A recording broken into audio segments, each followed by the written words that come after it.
Sem Andreja Humar, vodnica agencije Oskar. Potovanja so moja strast, moja svoboda, moj način življenja in z njimi odkrivam svet, ljudi in seveda vedno znova tudi samo sebe. Predvsem ustvarjati pristna doživetja, da se ta ne končajo ob povratku domov, ampak da jih še dolgo nosimo v svojih srcih, ne samo v spominih.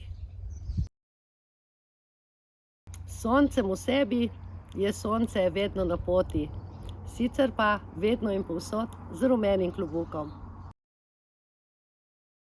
Ja, potujmo z odprtimi očmi, z odprtim srcem, z nasmehom in naj nas pot ne odpelje vedno samo v nove kraje, ampak tudi bližje drug drugemu.